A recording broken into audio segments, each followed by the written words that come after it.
Friendship, the podcast where we celebrate friendships, bonds, whether they're new or old. I'm Patricia Cage, your host, and my partner in crime, my girlfriendship co-host, LaFern Cusack, unfortunately is not here for this episode, but that's okay. She's here in spirit. But I am so excited to do this episode. This has been one in the making. Today, I am joined by Sophie and Ansley, and their story is so unique. Their mothers grew up best friends, and this special bond has been passed down to them. They've grown up together, embodying the true spirit of friendship. So join us as we're going to delve into their journey, celebrating a bond that goes beyond just friendship. But it's also a legacy of connection and love. And this is just the kind of story that these girl friendship listeners out there need to hear today. So sit back, relax, and we're going to have a great time. Hello, ladies. Hi. Hello. Wow, what an introduction. I feel wow. Because you're the bomb. But I mean, I'm so fascinated. Like, tell me about your mothers. Tell me how they met. Oh gosh. I know. Gosh. Well, my mom. Well, tell me the dynamic, because there's a dynamic of you have like a combined of like totally 8 children, between the two families. Tell me that whole dynamic. Tell me your mothers, their names, who they are, what they're all about. Oh, go ahead, Sophie. Give me that face. So my mom's name is Sue, and Sophie's mom's name is Lori. And they met when they first started having kids. So my family moved to where Sophie's family was in their early 30s or so. And yeah, they were literally having babies at the same time, and they were going through very similar life stages, and they just kind of instantly clicked. And so they do. They have a very special relationship. It is very much like ours. We joke all the time that Sophie is mini Lori and I'm mini Sue, and you just see very similar dynamics happening. So when the 4 of us are together, it's crazy. It's crazy. Oh my God. Well, I love your family dynamics, the combination where it's, I think, Sue, which is Ainsley's mother. I think she has 3 sons and 1 daughter. And Sophie, your mom, Lori, has 3 daughters and 1 son. That is such a crazy dynamic there to begin with. Yeah, it really was also it shouldn't mix because it's we're all of the different, but then for some reason all the kids were so best friends, for sure. Well, I mean, tell me, where were you guys living? Were you guys in the same neighborhood? How far did your families live from each other? You go. This is your house, so we actually lived pretty far, I guess, in proximity wise. So we lived in the same town, but my family's weird and they lived 30 minutes away from that. So we lived in the woods, right? Okay. And Ansley's family, her dad's a doctor. So they lived pretty in town. Okay. So yeah, there was that. So it was this dynamic of either the Meltons were coming over to our house for the ultimate play day, because we live in the woods. So it's come play in the woods and swim in a creek and throw water balloons and eat worms or whatever. And then for Ansley's, we were over at her house a lot for oh, we need somewhere to go after school or before soccer practice and stuff like that. Okay. So you said your mamas were both making babies at the same time. So tell me about your mother's pregnancies with you two. Was it at the same time? How many months apart? Tell me that whole dynamic. Yeah, so Sophie and I are actually 8 months apart in age. So they, I guess, weren't. They were on the ball there. They dropped the ball. They weren't quite together. Yeah, actually, everybody, they were having kids at the same time. But one other thing that's really special, I think, about the 8 kids that I think is very fun is when you hit the end of a year, everybody is stair stepping. So you have at the end of this year, you'll have anywhere from 31 down to 24, which is Elowen with her younger sister. And so everybody's just 24, 25, 26, 27. It's this stair stepping thing. So I guess they were never, maybe they weren't ever. They got jealous. They were oh, you're pregnant. I'm going to get pregnant. My turn. So yeah, they were all, I guess it was just they would have them at different times, but yeah, that's actually very special. But Sophie and I are the only ones that are in the same grade. Nobody else is in the same grade of the 8 kids. So yeah, we're 8 months apart. But what was that? Was I held back and you moved up? What do you mean? No, I think I just started earlier. I don't know. Who's to say? I don't know. Do you feel like you guys were destined to be best friends right from the womb? Yeah. For sure. Oh, yeah. So you mentioned your dad. Sophie, your dad's an attorney. Ansley, your dad's a doctor. So they were both busy in their careers. Do you think that was one of the reasons why your moms bonded together? Yeah, I would say so. Cause yeah, I mean, because we grew up like in such a small town, Philip was like, yeah, one of the only people doing his thing. And then, yeah, my dad was one of the only doctors in town. So, like, they're best friends as well. Our dads are also best friends. So, I think, yeah, but them being, yeah, everybody's best friends. If you haven't gotten that vibe, everyone is best friends. But yeah, I think that with, yeah, just like busy life with 4 kids and stuff, our moms definitely were like, hey, our husbands aren't around. Let's hang out. Let's get together and do stuff. So I think that was definitely an element. Our husbands aren't around. Our husbands aren't around. Let's hang out. So do you feel like, watching your mother's relationships was like watching two people navigate life together? I mean, tell me, what was it like watching your mother's relationship as friendships, evolve throughout the years from kids growing up, leaving the house and things like that? What did you guys witness? I'll always, I just have all these memories of like, from like youngest of memories of like running around the house, like running in and out of the house. And then there's always like, and then we also had, I think Ansley mentioned it, but in like the pre-interview, there was like this Bible study group that bonded a lot of the adults together. And even like in these groups, it was just known, like you'd always see like Lori and Sue's heads together, just like always just like running their mouths, and then, yeah, even when they're alone, they're always like at the table, and it was just like constant talking. And I remember thinking like as a 13-year-old, like, how do they never run out of things to say? Like genuinely, like what do they talk about? That's crazy. And then it's so funny, like looking at us now, because yesterday I was like, I'm so sorry, like I need a chill day, like I need to do some work, like it's gonna be kind of boring. And she's like, no, we'll just talk. And I was like, okay. And then we just like talk for so long. So I think I guess all that to say, like the undercurrent of it is like they never like wanted to stop getting to know each other. Do you ever remember, you know how girlfriends, they like to experiment with things like the way they dress or their hair color. Did your mothers go through phases where they were dyeing their hair the same color or trying on wearing a certain fashion or influencing one another? You should wear this. You should wear that. Changing with the times. Do you ever like recognize that?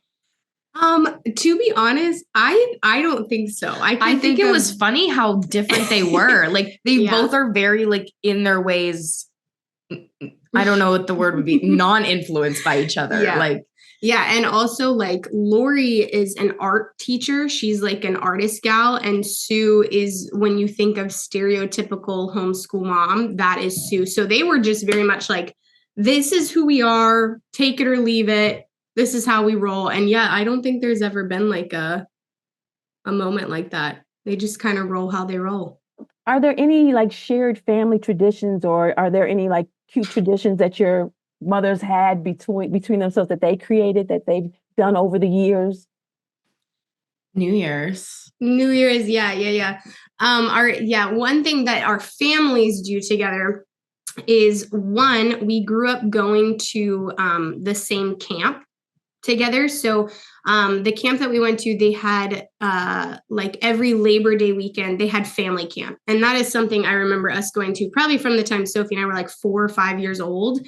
And we went forever. And then when we kind of aged out of camp, because we all were adults and it was like, maybe you shouldn't be here anymore. Then we just started going to Sophie's house every Labor Day weekend. And we just kind of use it as a time to come together, as we call our families the Steltons. That's like the name we've given ourselves. So that's something we do. And then we also always get together on New Year's. Any Steltons who are around will get together. As far as our moms go, we were talking about one thing that's very special with them is they have this metal ball that goes in this like little sack thing, and they put like little gifts and things in it.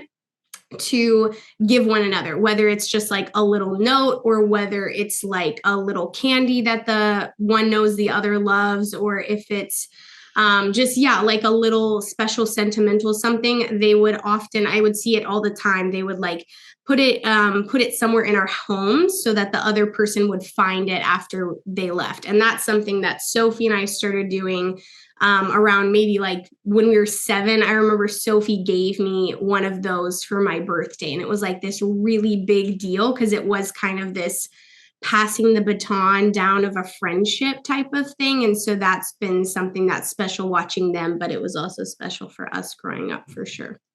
And that's something that you plan to pass on to the next generation too, I take it. Yeah, for sure. I don't know who'll be, but so who has the bowl now? Funny story. It is definitely, we don't know where it is. It kind of disappeared when we left for college, which is so sad. Mom, it is so sad. We should get another one. We should get another one, actually. That'd be so fun. But now what we do is we do this like, we do like a letter back and forth. Oh, that's true. So we will like send like literally like snail mail to each other. Yeah. Oh, okay. I like that. Can you guys reflect on some of the most valuable lessons, about friendship that you've learned from your mothers? Oh, wow. Well, I think one of them we definitely already hit on, of just like, well, 2 actually that I take away is that it's okay to just completely, utterly, unapologetically be yourself, and be loved for that and be loved within that. And always like being like, we both watched our mothers change like in numerous ways, but not feeling like you have to change for this other person. They're going to love you where you're at. And so I think that was so cool to like we said, watch our mothers who are very like individual, unique people, stay individual and stay unique and still like be together with that. And then on top of that the curiosity of constantly, continually wanting to know another human. Like they never tire of like, and tell me more and tell me this and how do you feel about this, or how has your opinion changed? And I think that's one of the things that like really, I believe has kept like their friendship alive, keeps our friendship alive, is just that constant like desire to know. I mean, even though your dads were, career men, did they let your mothers have the freedom of being themselves and having their true identity and being, their authentic selves? Yeah, for sure. See, your dad's a good man. They're good men. He's a good man. Go pat them on the back and let them know you're a good man. I would add to what, like something that I think I've personally taken away is maybe also 2 more things is I remember like both of our moms constantly telling us that a true friendship is one that it doesn't matter how much time has passed, that it's going to still have the same quality and the same the same underlying current no matter what time period it is. And so I think that's something I've definitely taken away, especially like as an adult, when I don't see Sophie all the time anymore. So just like every time coming back to her, it's just like it kind of feels like this warm blanket that I'm putting on because I recognize the friendship and it's still just that same quality thing. And also I think one thing that I have learned from Lori and Sue is just the way that they support one another as well. Like not only like they're always talking together and they're very strong Christians. And so they were always like praying together and they were always just like, how can I help with your kids? And okay, and I'll go pick them up from school. And it was just always this really beautiful mutual giving, I think, that I also recognize and I still recognize in them. Like even now when like all of our siblings and stuff are having weddings and doing baby showers and stuff, Lori and Sue are always the ones that are like, I will host that bridal shower. I will host that baby shower. I will show up and make the food. And it's just like this really neat element of just giving and giving and giving because they really do care so much. And it's just a really beautiful thing to watch even now. It just makes me so happy to hear this. But I want to know, how are Sue and Lori rolling today? What's their friendship like today? They're still kicking, They're man. going strong, baby. Yeah, like They don't stop. They don't stop. Yeah, they're still it's funny because I look at Lori and Sue from when I was 5 and I look at them now, I'm like, it's the same. Like they're just they still put the same habits into practice, and like they don't live in the same town anymore. My parents moved like a few years ago, but they still just make this effort to show up like in really big life situations as well. Like recently there's been some bigger family stuff going on within our families, and they will just go and sit with each other all day and those types of things. And it's incredible to watch them drop literally everything and be like, yep, I'll be there. Don't even worry. I will be there literally all day. And if we're going to sleep in this place, we're going to it's just, they're still incredible and inspiring in so many ways to me. So now, why don't we take a nostalgic trip back where it all started, where you two set the foundation for a lifelong bond. So just look at those cherished childhood memories, that you hold dear. So we're going to dive in and discover the roots of your unbreakable connection. So again, let's kind of circle back. So your family kind of bonded through church and Bible studies, and would you say that this was the thread that kept your families intertwined in the early years? So they were seeing each other weekly, and then they went to the same church. They're seeing each other there. So that was like the real like hangout time when they got to like talk. Tell us how the world of soccer, the sport of soccer brought you guys together, and that really solidified your relationship in ways you never imagined. Tell us about that whole thing of you playing soccer and the mutual love for it and traveling. Tell me about all of that, how that really kind of like really took your friendship to another level. Do you want an answer? Oh, well, I was just going to say, I think it was nice in that me and Ansley also were very different, right? So I went to like the public school that our town had, and then Ansley was always homeschooled. So I think it was a common thread of even like what we were for. Ansley's dad was the coach of like all our rec teams. So it was just like, let me go to practice with Dr. Russ. And then there's just like, there is the weird bond that happens through sports, right? When you're actually playing of like, let me pass the ball to Ansley, and like, Ansley's this amazing player, like amazing defender, especially. So like when this player's coming, like I trust that she's going to like do her best to like get the ball. And like, so there's like on the field and like the practice dynamic of like the thread that builds. But then also, it was just like, it was always there. So we did the rec, and then eventually we did the travel. And then we did indoor. And then even when I was playing at the school and Ansley was playing at her own league, we'd go to each other's games, or it was always still something that we could do of like, hey, we can go in the yard and like kick the ball around. Yep. So even I think that was like a cool, like common thread that we could always talk about it, where it'd come in and I'd be like, oh my God, our defense sucks right now. So it was like cool that it like kept us together. And it was something we both like really understood. Element in our friendship, especially in the early years, is because Sophie, like she said, would come to my house after school because it didn't make any sense to like go home and then come back for practice. So with soccer, that kind of also brought this element of Sophie comes to my house every single day, pretty much, to like do homework, eat dinner, and then go to practice and then go home. So at that point, Sophie and I are spending hours together, like every single day, or at least multiple times a week. Just because of like practice and the practicality of like where people needed to be when. So, Ansley, in particular, did you really treasure those moments of interaction with other kids? Because you're homeschooled, so you're not with other kids all day. Did you really treasure those moments of playing sports and being around other kids that your age?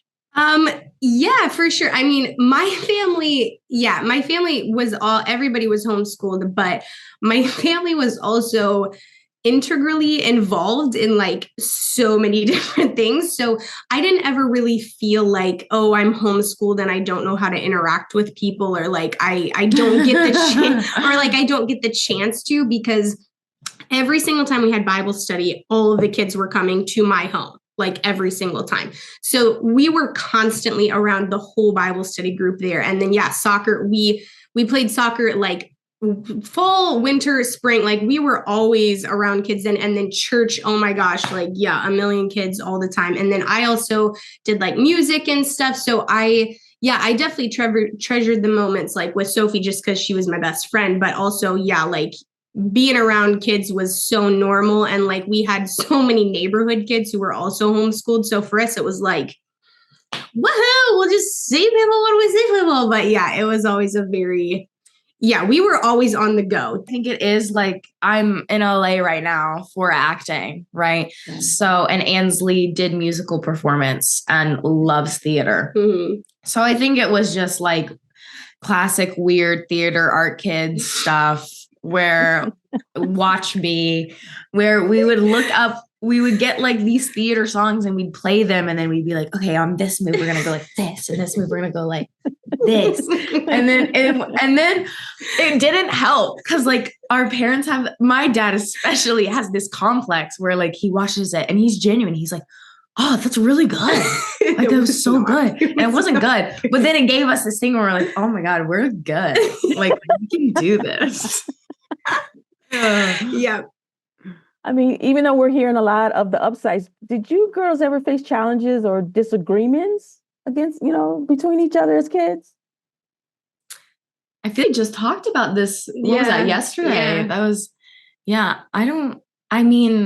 it was weird to think like we never really fought. We just never like had this day where it's like, oh yeah, I'm fighting with Ansley right now. We for sure had disagreements where sometimes like, Ansley wouldn't do what I said while we were playing Playmobil. I don't want to play with that doll. Yeah. So that didn't fly. Or like, I'm trying to think of like, I don't know. We don't like fight. That's usually it comes from one of us has developed maybe a differing perspective on something or has just kind of changed views in something. But it's never something where the other goes, what in the world? It's more of a, oh, please explain that to me. Like, I'd love to know why you're thinking what you're thinking or how you came to that conclusion or things like that.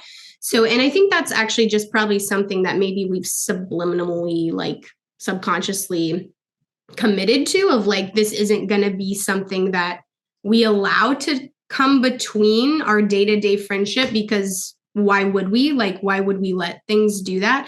But definitely have been, bumps in the road of like different life points and like different ways that we are functioning on a regular basis can definitely just bring things of going, oh, okay, this is like different from how I see this. So let's chat about it. One moment in your life, Ansley, where during middle school where you moved.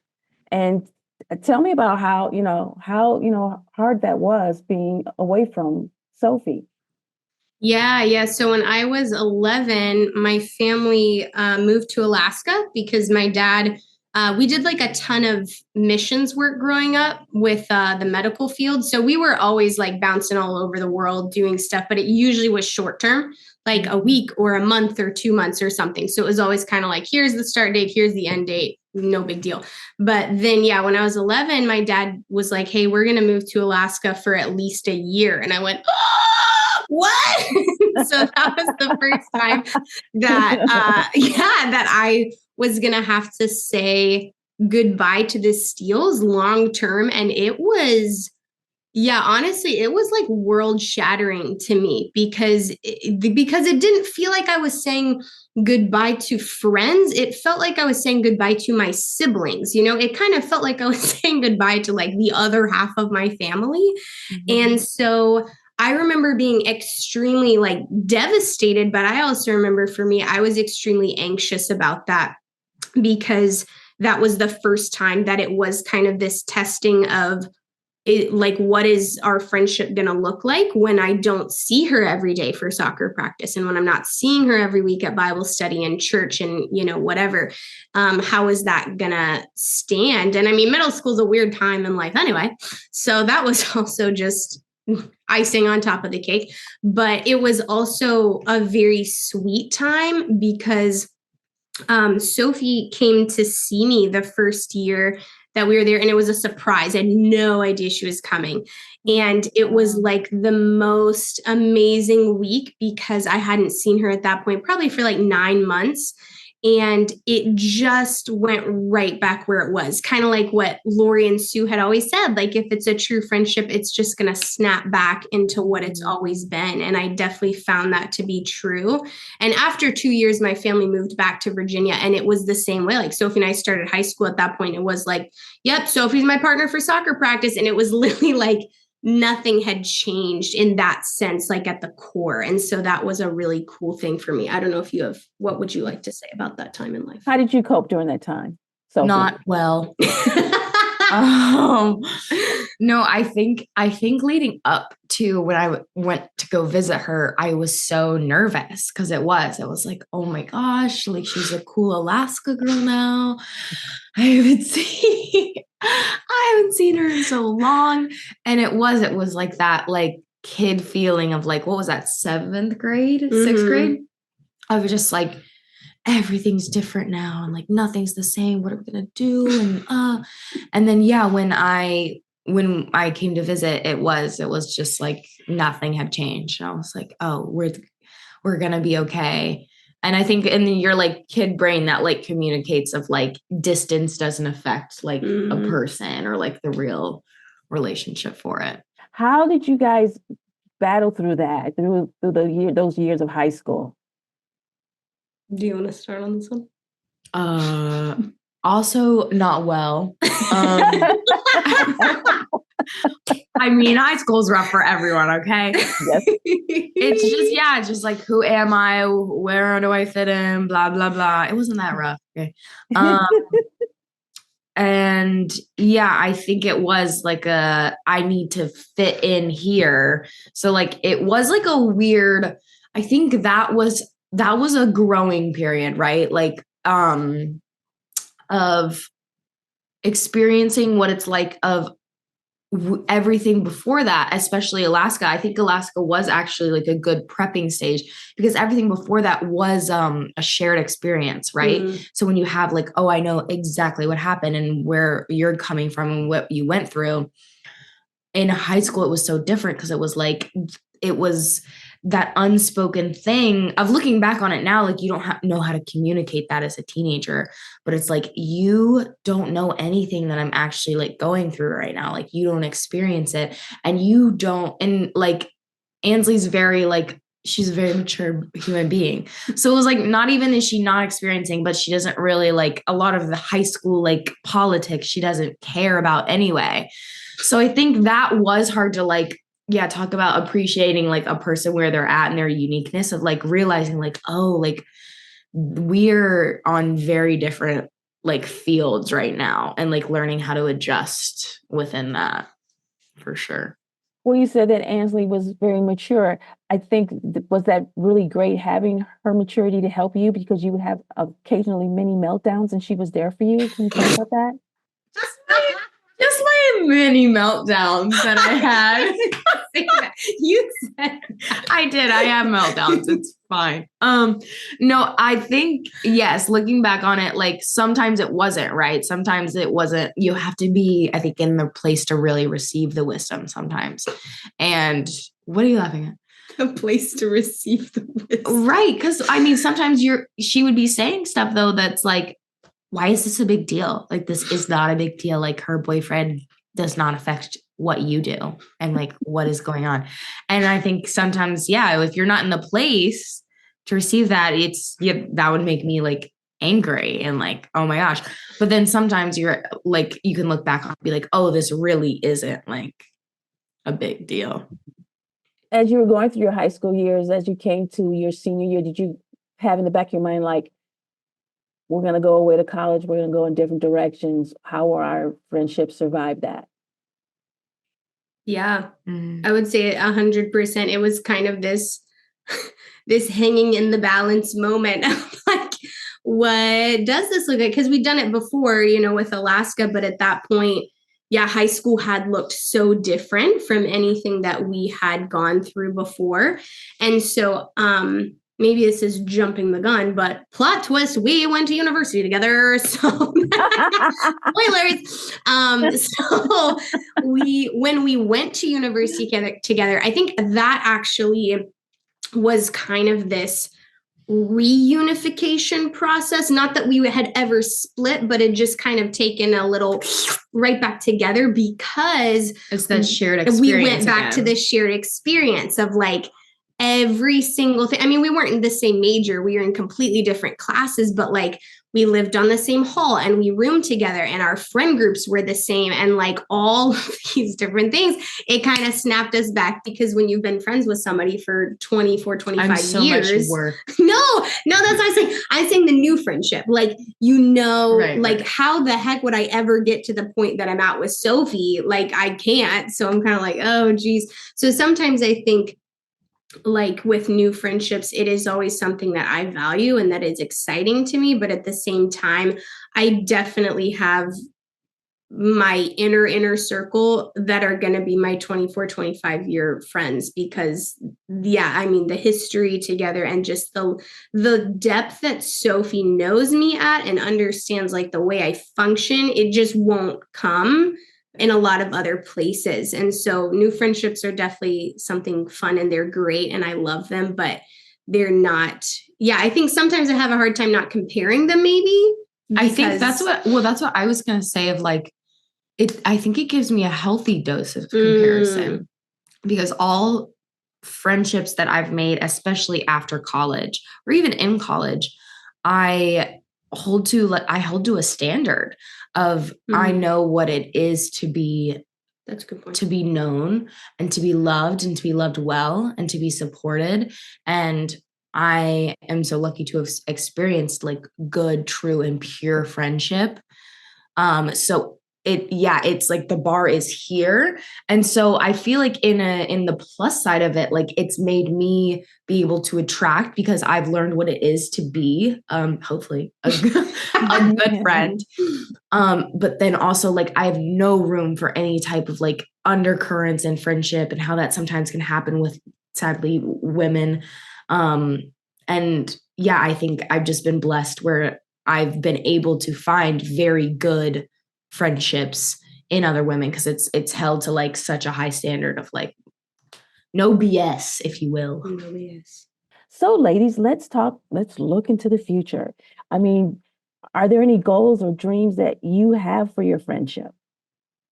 That's a good question. I hadn't thought about that. Well, one thing that Sophie brought up several years ago, when we were kind of like, there have been a few points where it was like, we thought we were going to split ways and then we didn't. And then we thought we didn't. And then finally we actually did, move different places. And one thing Sophie said is, hey, I remember her looking at me very seriously and said, I want us to be friends forever. And I was like, yeah, me too, Sophie. And she's like, no, I'm serious. And I said, okay. So, and she threw out, hey, what if we tried to take a trip like once a year? So even if we didn't see each other, throughout the year, we know we have like this one time every year that we're going to see each other. And I was like, that's such a good idea because both of us love to travel, love to try new things. And so that's something we've tried to implement up to this point. And in the future, I would love to, continue to see us implement because it has been like such a cool experience and such sweet memories. That's like one thing that I think of that I'd love to see us do in the future. And I think that's important of like, obviously there's always going to be the background, but continually developing the new shared experiences is what like continues connection, right? Is like experiencing life together. So I think, that's a cool way of like, here's something I am like actively putting my time into, my money into to make sure I take this trip. And we're going to make it happen, prioritize friendship. A goal I want for us to have, I don't know, just stay friends. just know Ansley, just continue to know Ansley better forever. I would love to like whatever the family unit that we develop one day, I would love to always just be involved in that. Like I said, yeah, whatever it looks like I want to like know Ansley's family, and like if there's kids around, to be able to be like, hi, Aunt Sophie's here, like I just envision that. Like I think that would just be the funnest thing. How do your mothers feel about your friendship, that they kind of influenced the friendship that blossomed between you two? What have they ever given their opinions about how happy they are that you two, that their two daughters have become friends like they are? Have they ever explained that to you or mentioned anything about that? Yeah, I think they love the friendships that they've passed on to their kids. Absolutely. I wish the best for you two and your endeavors, and you, Sophie, and if you're pursuing acting or whatever, I hope to see that big smiling face on the screen. And Ansley, if you're making music, I'd love to hear that because I'm a big music buff. So, I'm all about that. But I just want to thank Sophie and Ansley for showing up today on Girlfriendship. And if you ever want to come back and give us updates on your girlfriendship journey, we would love that. So I want to thanks for everyone tuning into Girlfriendship. And if you enjoyed the show and you join our fantastic Girlfriendship squad, just hit the subscribe button. And until next time, ladies, stay fabulous. Keep spreading those good vibes because it's always better with a little extra girl power. Thank you so much. Thank you, ladies. The Girlfriend Experience is brought to you by Inferno Productions, hosted by LaFern Cusack and Patricia Cage. Executive produced by Ulani Gray and Erica McCartan, and produced by Lauren Bond. Thanks for joining in the Ultimate Girlfriend Fest.